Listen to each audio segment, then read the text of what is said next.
Hello guys, thanks for coming back today. We're going to be taking a break from the skinning knife and we're going to be making a sheath. I've got this knife I finished a little while ago, but it does not have a sheath. So that's the first thing, that's what we're going to be doing today, and the first thing I need to do is make a pattern for this, and I'm going to set up a time lapse for you so you can watch that while I'm doing that.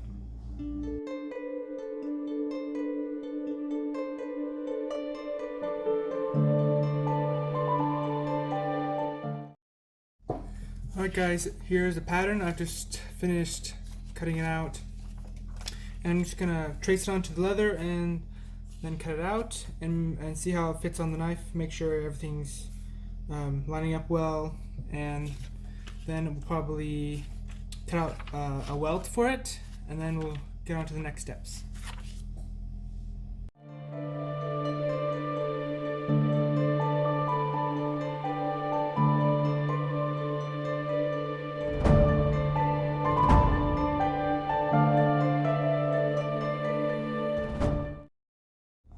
Alright guys, here's the sheath and the welt. I've cut them all out, and I've skived down the ends of this welt so it'll be easier to glue in and stitch in. And right now, I'm just going to take this beveler and I'm just going to do this outside of the sheath just so it makes it a little bit nicer, and when we go to stitch it'll look a lot cleaner too.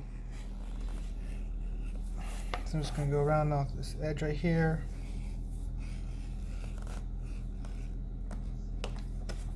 And I'm not going to do the inside here because we then need to have a clean meetup with the other edges of this welt. When we stitch it and glue it together, we need to have a clean meetup. So next, I'm going to put a little edging, and then I think we're going to do some carving on the sheath. So I'll put you on a time lapse and then we'll see how that goes.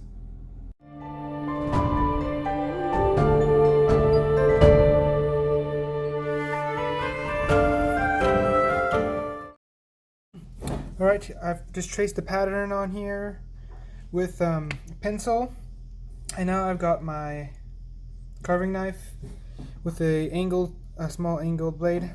I'm just going to strop it here before I start.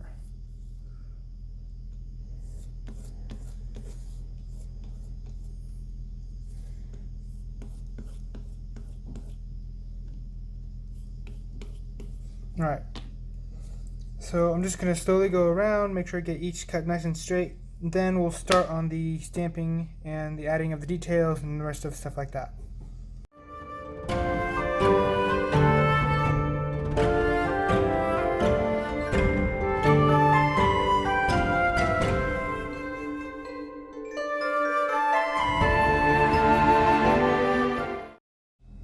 Alright guys, so I just finished carving. It's looking alright. And now I'm going to glue on this welt on to this right here. So I'm going to rough this up with some sandpaper, and then we'll just tack it on with some glue and let it dry for a little bit. Alright guys, so I've just finished gluing this on, and it's been sitting here for a little while, so it's nicely stuck on there. So now I'm going to get ready for dyeing. I'm just going to bevel these edges again, this top edge especially here, back edge,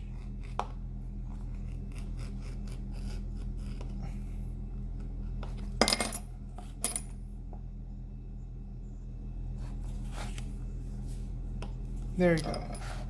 Now, so this top right here is ready for burnishing when it's wet with the dye, which works out really well. So I think this one is ready for dyeing. I'll get ready.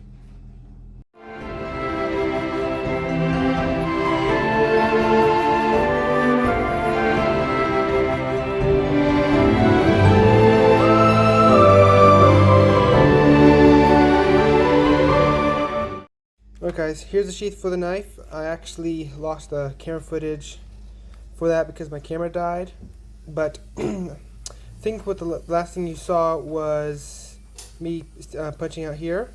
So I finished out on both sides. I just punched out along the groove that I had cut with the edger right here. So I had just gone along, and then I punched out with I don't know if I can find it around here. Oh well. So I just punched out with the fork tines. Oh, here it is. All the way down and then back up. Then I had my sewing thread, my black sewing thread right here. This is a wax cord, and I took off about 9 times the length of what I stitched. And then I took 2 needles, did a saddle stitch, where you start, where you pull it to the middle, and then you go back and forth all the way down and then back up, and that was pretty much it. Then I finished off the edges here with the burnisher and the same black dye that I used to dye the sheath, and that's pretty much finished. So thanks for watching, guys, and I hope you come back and see the next video, and I'll see you next time.